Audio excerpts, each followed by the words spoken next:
ಏನೊಂದು ಅತ್ಯಾಚಾರ ಮತ್ತು ಆಕಿನ ಅಪಹರಣ ಮಾಡಿಕೊಂಡು ಬರಬರವಾಗಿ ಹತ್ಯೆ ಮಾಡುವಂಥದ್ದು ಪ್ರಕರಣ ಅದು ಬಹುಶಃ ಇಡೀ ರಾಜ್ಯದಲ್ಲಿ ಇಡೀ ದೇಶದಲ್ಲಿ ಜನತೆಯ ಮನಸ್ಸನ್ನು ಭಾಳಷ್ಟು ಕುಲುಷಿದಾಗಿದೆ, ಎಲ್ಲರಿಗೂ ವೇದನೆ ಆಗಿದೆ. ಈ ರೀತಿ ಘಟನೆ ಆಗಬಾರ್ದಾಗಿತ್ತು. ಹೀಗಾಗಿ ಈ ಘಟನೆ ಆದ ಸಂದರ್ಭದಲ್ಲಿ ಅವರ ತಂದೆ ತಾಯಿಗೆ ಎಷ್ಟು ದುಃಖ ಆಗಿರ್ಬೋದು ಅನ್ನೋದು ಅರ್ಥ ಮಾಡ್ಕೋಬೇಕು ನಾವು. ಆ ಪಾಪ ಅವ್ರು ಬಡವರು ಇದ್ದಾರೆ, ಅವಳು ತಾಯಿನೂ ಕೆಲಸಕ್ಕೆ ಹೋಗ್ತಾಳೆ ಬೇರೆಯವ್ರ ಮನೆಗೆ, ತಂದೆನೂ ಪೇಂಟಿಂಗ್ ಎಲ್ಲ ಮಾಡ್ಕೊತಿದ್ದಂಥ ವ್ಯಕ್ತಿ. ಹೀಗಾಗಿ ಅವಳು ಕೆಲಸಕ್ಕೆ ಅಲ್ಲಿ ಮನೆಗೆ ಹೋದಾಗ ಆ ಕೆಲಸದ ಮನೆಯಲ್ಲಿ ಅಲ್ಲೇನು ಕಾಂಪೌಂಡ್ ವಾಲ್ದಲ್ಲಿ ಆ ಹುಡುಗಿ ಅಲ್ಲಿ ಆಟ ಆಡ್ತಿದ್ಲು.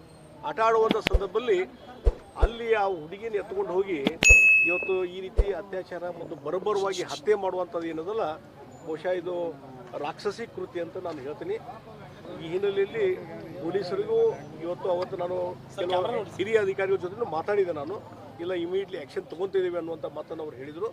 ಆಮೇಲೆ ಏನಾದರೂ ಪೊಲೀಸರು ಆ ಆರೋಪಿನ ತಕ್ಷಣ ಅರೆಸ್ಟ್ ಮಾಡಿಕೊಂಡು ಆತ ತಪ್ಪಿಸ್ಲಿಕ್ಕೂ ಪ್ರಯತ್ನ ಮಾಡಿದಾಗ ಅನ್ಪೂರ್ಣ ಅಂತ ಹೇಳಿ ಒಬ್ಬ PSI ಭಾಳ ಒಂದು ಒಳ್ಳೆಯ ರೀತಿಯಿಂದ ಸಾಹಸವನ್ನು ಮಾಡಿ ಇವತ್ತು ಗುಂಡು ಹಾಕುವಂಥದ್ದು, ಇನ್ನು ಕಾಲಿಗೆ ಗುಂಡು ಹಾಕಿದ್ದು, ಆಮೇಲೆ ಮುಂದೆ ತಪ್ಪಿಸ್ಲಿಕ್ಕೆ ಪ್ರಯತ್ನ ಮಾಡಿದಾಗ ಬೆನ್ನಿಗೂ ಗುಂಡು ಹಾಕಿದಾಗ ಆತ ಏನು ಮರಳಪತ್ತ ಬಹುಶಃ ಇವತ್ತೇನು ಕೋರ್ಟು ಕಚೇರಿಗಳಲ್ಲಿ ಏನೊಂದು ನ್ಯಾಯ ಸಿಗಬೇಕು, ಆ ನ್ಯಾಯ ತಕ್ಷಣವೇ ಈ ರೀತಿಯಾದಂಥ ಅತ್ಯಾಚಾರ ಮಾಡಿದಂಥ ಬರಬರ ಹತ್ಯೆ ಮಾಡಿದಂಥ ವ್ಯಕ್ತಿಗೆ ಇವತ್ತೇನು ಶಿಕ್ಷೆ ಆಯ್ತಲ್ಲ, ಇದನ್ನು ನಾನು ಶ್ಲಾಘಿಸ್ತೀನಿ.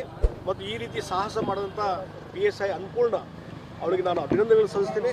ಮತ್ತು ಇವತ್ತು ತಂದೆ ತಾಯಿಗೆ ಏನು ದುಃಖ ಆಗಿದೆ, ಆ ದುಃಖವನ್ನು ಭರಿಸುವಂಥ ಶಕ್ತಿ ದೇವರು ಅವರಿಗೆ ಕೊಡಲಿ ಅಂಥೇಳಿ ದೇವರಲ್ಲಿ ನಾನು ಪ್ರಾರ್ಥನೆ ಮಾಡ್ತೀನಿ. ಮತ್ತು ಈ ರೀತಿ ಘಟನೆಗಳು ಮರುಕಳಿಸಬಾರ್ದು. ಅದಕ್ಕಾಗಿ ಇಡೀ ಒಂದು ರಾಜ್ಯದ ಕಾನೂನು ಸುವ್ಯವಸ್ಥೆ ಏನಾಗಿದೆ ಭಾಳಷ್ಟು ಹದಗೆಡ್ತಾ ಇದೆ. ಕೇವಲ